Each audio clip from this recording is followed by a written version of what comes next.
Hi, you're with Julian on the Brown Note after a massive hiatus, but I have an enormous backlog of movie and album reviews up until the end of the year and best of lists.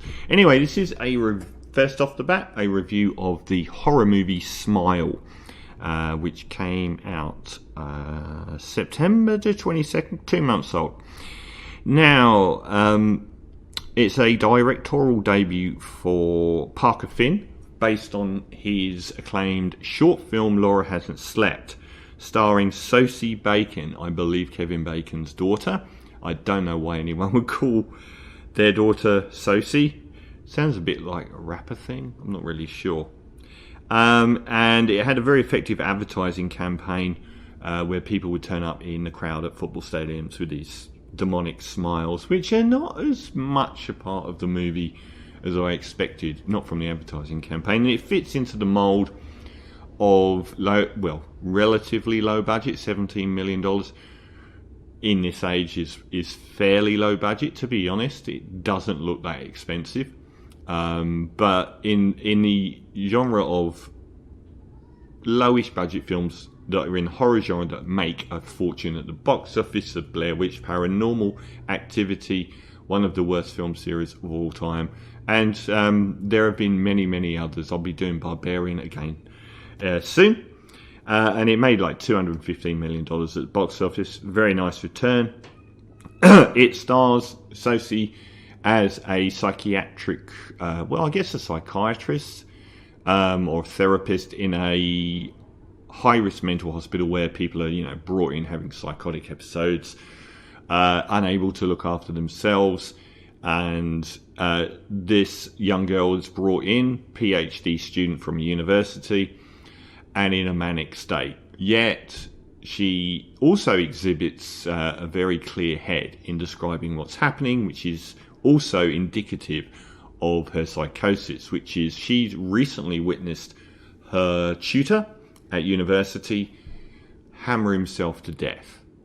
And she said that since that happened, she's been seeing this creature that manifests itself in other people's faces, and she's hyper. And so she's trying to get through to her. One thing I really loved about this film is the way that it taps into genuine psychosis. A lot of what the characters say in this film is, on the one hand, true, but on the other, exactly what you would say if you were psychotic and having a manic episode.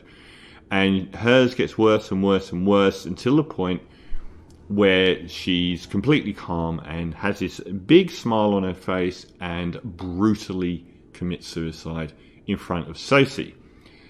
And after that traumatic episode where at one point her boss in the hospital says after she has exhibited trauma that you would expect, I think in real life you would actually be removed from the workforce and go through counselling after what happened.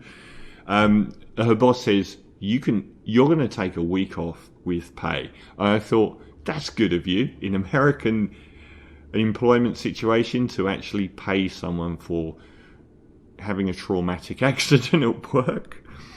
But she again starts seeing weird things that get progressively scarier and scarier. And I will say this, a lot of films, the first thing that they go for, Paranormal Activity, jump scares, and how obvious they are.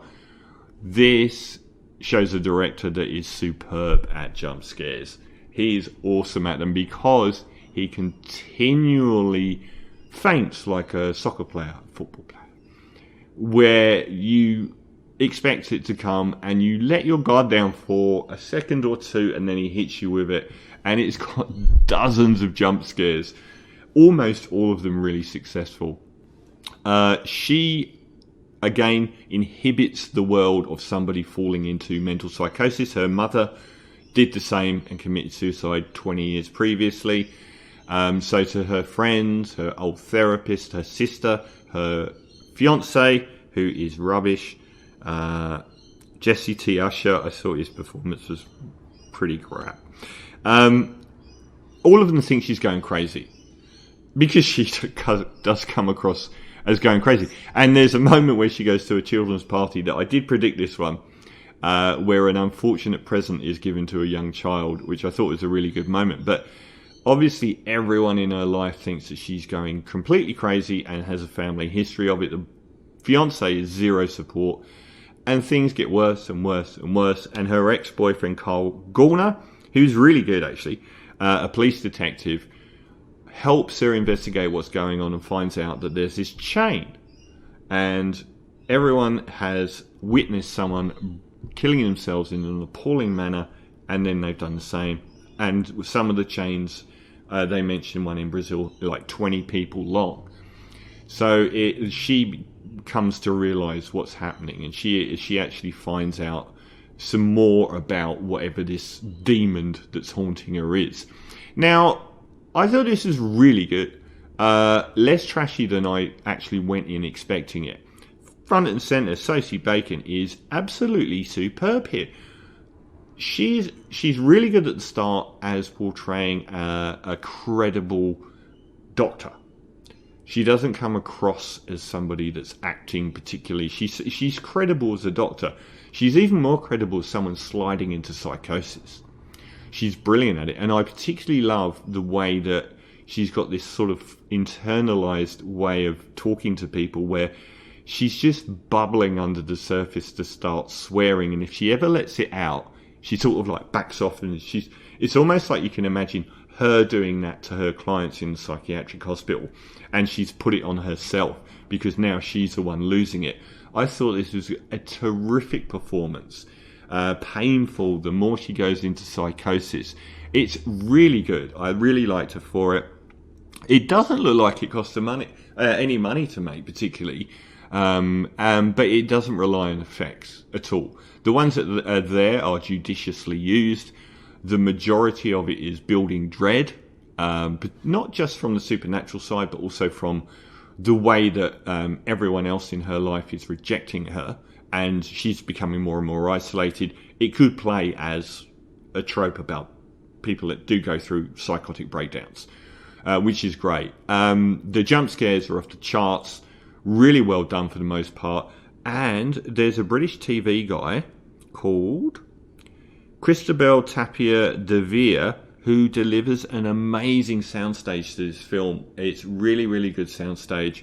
On the flip side, there are some amateurish performances from the rest of the cast, particularly people like the fiance, her sister, and a lot of the others are sort of borderline amateurish. The one thing it avoided was the fact that it's a short story. Originally, a lot of the times I watch short stories, they have this huge lack of development, stretching it over an hour and 45 minutes.